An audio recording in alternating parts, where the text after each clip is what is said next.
पर बुलाना चाहेंगे राजन मंडलो जी। राजन जी जब तक स्टेज पे आते हैं तब तक हमें राजेश रघुनाथ पाटिल जी विधानसभा सदस्य भोईसर क्षेत्र से आते हैं। उन्होंने बोला है कि शुभ संदेशो दिया है कि मैं नहीं आ पाया, पर जो भी लिखावट दी है सभी को शुभकामनाएं दी है। धन्यवाद। उन्होंने लिखित में भेजा है, हम सोशल मीडिया के माध्यम से उन्हें धन्यवाद देते हैं।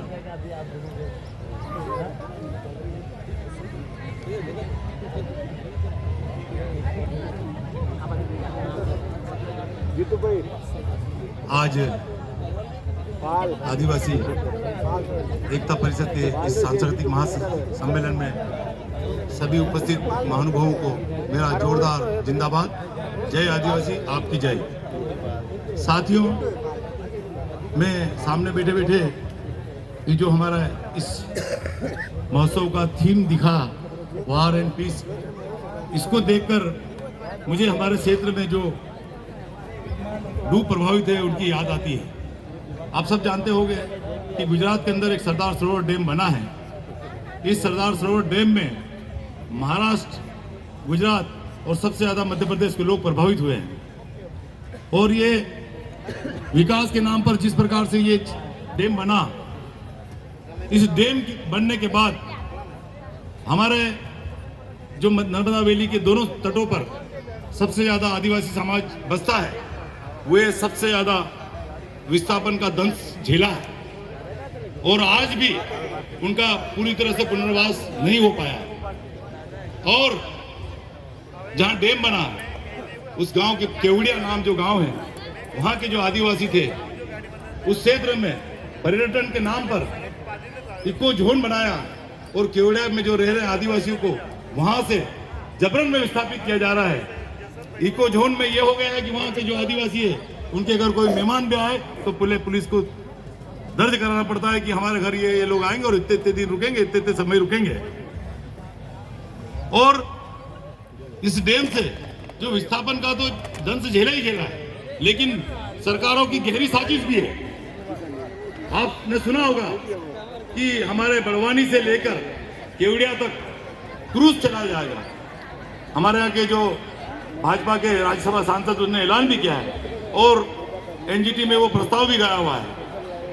जब ये सोचो साथियों, जो क्रूज चलेगा तो क्या नर्मदा का जो जल है वो शुद्ध रह पाएगा,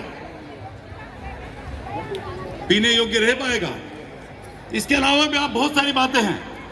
जो वहां तटों पर मत्स्य पालन करते थे हमारे आदिवासी वर्ग के लोग, आज उस जलाशय पर बड़े बड़े ठेकेदार, उद्योगपति उस जलाशय पर मछली मारने का ठेका लेंगे और उस पर कब्जा करेंगे।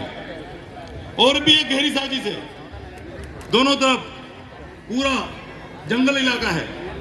उस पहाड़ी पर, उस जंगल पर सत्तासीनों की निगाह है। वहां पर वो चाहते हैं कि जो बचे खुचे आदिवासी है उनको भी वहां से विस्थापित करके पर्यटन के नाम पर बड़े बड़े होटल खोलने की साजिश है और आदिवासियों को वहां से हटाकर जंगल में, जिस प्रकार से आपने शिवपुरी में, हमारे मध्य प्रदेश के शिवपुरी जिले में हमारे आदरणीय प्रधानमंत्री जी चीते लाए हैं, वहां शेर और प्राणी जो वन्य प्राणियों को लाकर आदिवासियों को वहां विस्थापित करने की भी साजिश है। ये सब चीजें सतर्क रहने की जरूरत है। इसके बाद एक बड़े मुद्दे पे मैं आपका ध्यान आकर्षित कराना चाहूंगा साथियों, कि हम जब तक ट्राइबल वुमन की स्थिति बहुत देख रहे हैं। अभी क्या हो रहा है कि हमारे आदिवासी क्षेत्रों से बड़ी संख्या में आदिवासी महिलाओं की मिसिंग रिपोर्टें हो रही है और मिसिंग रिपोर्टों के बाद पुलिस उन पर कोई कार्रवाई नहीं हो रही है। जो आदिवासी महिलाओं का, बाहर के जो गैर आदिवासी समाज के लोग हैं, उनका व्यापारण कर लेते हैं, उनको धोखे से, छल से उनको अपनी धर्मपत्नी बनाने की कोशिश करते हैं, धर्मपत्नी बनाते हैं और उसके बाद वो बड़ी साजिश हो जाती है कि जो जमीनों के अंदर जो आदिवासी की जमीन गैर आदिवासी व्यक्ति नहीं खरीद सकता है, तो उस महिला के नाम पर वो व्यक्ति जमीनों का, जो आदिवासियों की जमीन है, उसको खरीदता है। हम लोग इस बात के लिए लड़ रहे हैं। हमने हमारे यहाँ पार्टी जो मैं एमएलए बना हूँ तो हमारे एमएलए से पहले जो हमारा टिकट हुआ था हमने हमारी पार्टी में भी ये बात उठाई थी, क्या अपने घोषणा पत्र में ये चीज डाली है, यदि किसी आदिवासी महिला गैर आदिवासी से शादी कर लेती है तो उसको जो परंपरागत वंशानुगत जमीन मिलने वाली है उससे भी उसको बेदखल किया जाए। साथ में यदि वो गैर आदिवासी से शादी करती है तो यदि उसके माँ बाप ने उसको पढ़ा लिखा कर नौकरी दिलवाई है तो उसको आदिवासी होने के नाते उसकी नौकरी भी छीनी जानी चाहिए। जैसे हमने प्रस्ताव की बात करी थी। हम लोग हमारे बड़वानी जिले से आप जैसे सामाजिक संगठनों के कार्यकर्ताओं और युवा कार्यकर्ताओं की मदद से हम जीत के आए हैं और आज हम मध्य प्रदेश में विपक्ष में बैठे हैं, लेकिन जो आदिवासियों के मुद्दे हैं हमको बड़े जोर शोर से उठा रहे साथियों। और जब भी सदन लगेगा तो आप विश्वास कीजिए हम पे, आपने हमको जो जिम्मेदारी दी है, आपने हम पे जो हमको दायित्व सौंपा है, हम उसको विधानसभा में पूरी तरह से ताकत से उठाएंगे। और यदि वहाँ विधानसभा लोग उसमें नहीं माना जाता है तो हम आपके साथ रोड पे कंधे से कंधे लड़ाकर आदिवासियों की लड़ाई, आदिवासियों के मुद्दों की लड़ाई लड़ेंगे। और साथियों, आज समानता की बात करते हैं, अवसर की समानता की बात करते हैं। अवसर की समानता कहाँ है?